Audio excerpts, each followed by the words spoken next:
The first thing I remember actually painting is my wedding dress. I was about 5.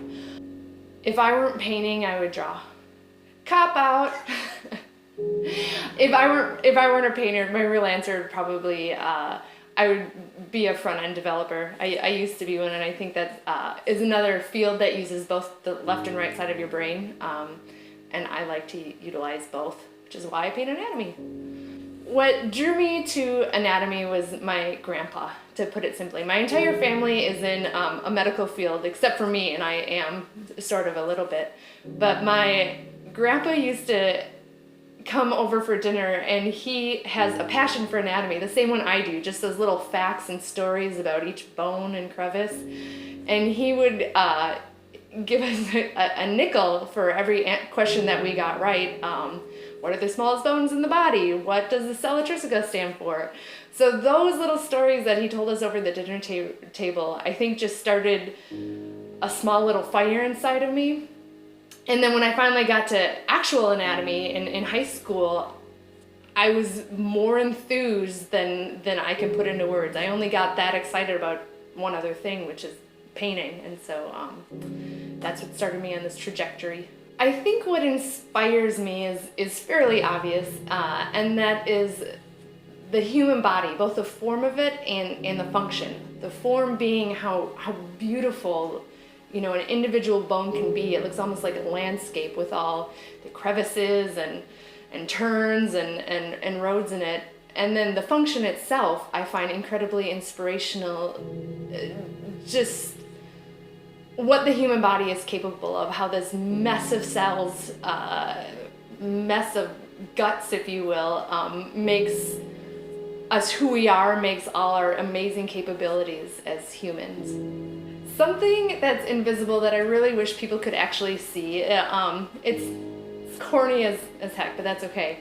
I wish people could see visually, like have a graph of their own potential. I think every human is capable of so much, both physically and mentally, and I think it's so easy, especially in today's world of distractions and ways to be lazy, or ways to focus on the wrong thing. I think we don't often realize our own potential, but imagine if you had a graph and what, I am doing 20% of what I'm capable of every day on average. Wouldn't it be so much better if you're able to see and shorten that gap and realize how much more you could do if you just didn't waste time?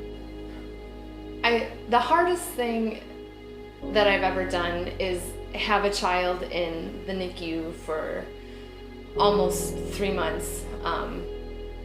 Anybody who's had somebody they love in the hospital for a while can understand, but just that feeling of helplessness, and angst, and knowing you can't do anything for them, all you have to do is sit and wait around. And it was especially hard, my specific experience, because my husband was in an incredibly challenging residency at the time, so he was just unavailable for a lot of it, and he had to be. He did the best he can, and we lived in California, but my entire support system was in Wisconsin, and I was just and I had to stay in a shelter rather than my home because it was closer to the hospital. And it was just those things, that feeling of loneliness and helplessness. Sometimes I can't believe that I got through it the way that I did, because it was beyond words, challenging. But all is well now, so we ended up being very lucky. But pretty crappy 3 months. I think one of the bravest things that I've ever accomplished or I've ever done is just putting myself out there with my work. And it took a long time to do so because it takes a lot out of you to present to the world, here is my art, I like it, but I'm just hoping the world does as much as I do and doesn't shut me down. And that fear of failure is just so strong. So I think, one of the bravest things you can do is just put your art out there and hope for the best. My favorite artist is Michelangelo Buonarroti. I think he's so famous that people kind of brush past him and don't always realize what he did for art, how different his figure painting was, how different and mind-blowing. Well, they realize it, but these days we just get so used to it. And then on top of that, his work ethic, his convictions, it was, I think he's a fascinating character and who made fascinating art. Oh, and I have another one, famous artist, and it's Georgia O'Keeffe. And she lived in my same hometown, Sun Prairie, Wisconsin. She didn't love it at all. She actually was known for hating it. I think it's okay. I like the people there. But I like how so I don't love her just because she was in my hometown, but I like and sometimes emulate how she took a simple everyday item that people often overlook and did extreme close-ups of those shots, saying, look at this beauty, look how much meaning can be found in this, in nature. So Georgia O'Keeffe did.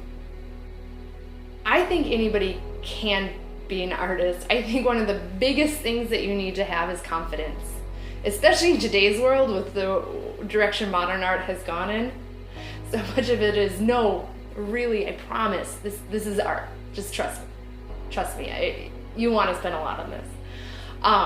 But not only that, if somebody finds that secret sauce of inspiration and practices enough to have the talent, I think anybody can be an artist. I think it's easier for some people. If you're good at rendering things, it makes things a little bit easier, but everybody should try because art is great. People ask me what's on my bucket list, and I usually fumble for an answer because I don't have much of a bucket list. I have a goal list. I have very clear goals of what I want to do with my career, with my painting, how I want to raise my kids. But on my bucket list, I would say travel a little bit more, paint a lot more, raise good kids. If I could describe myself in 5 words or less, I would use creative and determined, friendly, and goal-oriented, probably, and self-competitive. I'm competitive, but only with myself and with my husband if I'm playing a game with him. What do I miss the most? I think I miss time the most. It's something I keep coming back to. The shortness of time since I've had kids, but it's not my own. My time is not my own anymore. It's being held hostage by my children. So I miss the freedom of taking a Saturday to read for 3 hours and not feeling guilty about it. But that's not life anymore. I think the most ridiculous anatomical fact that I know is probably, the good old anatomical snuff box. It's right here on the thumb, and it's relevant because that's where you can feel a pulse really well, clinically relevant, but it's also where people in the olden days used to put their snuff and sniff it right off. So it's called the anatomical snuff box, which is whimsical and cute. One of my favorite facts, or not favorite, one of the many cool facts I have rumbling around in my head, thank you Grandpa, is I talked about the sella turcica. It's this in the sphenoid bone, which is in the middle of your head. It kind of keeps your face bones in place. It looks like a butterfly because it spreads out behind them. At the very top of the butterfly, there's this anatomical structure called the sella turcica, and which is Greek, Turkish, Latin. It's Latin for a Turkish saddle, because that's exactly what it looks like, a Turkish saddle. And in it cradles very gently the pituitary gland, which is hanging off of your brain right there. So the Turkish saddle, the sella turcica, houses the pituitary gland in a loving way, and it's a beautiful structure. It's very cool. I forgot you were going to ask me to tell a joke, but let's see. I was practicing my knock-knock jokes over the weekend with my children. Okay. Knock, knock. Who's there? I forgot it. Boo. Boo hoo. Why are you crying? Oh, there's a better one. There's a better one. Knock knock. Who's there?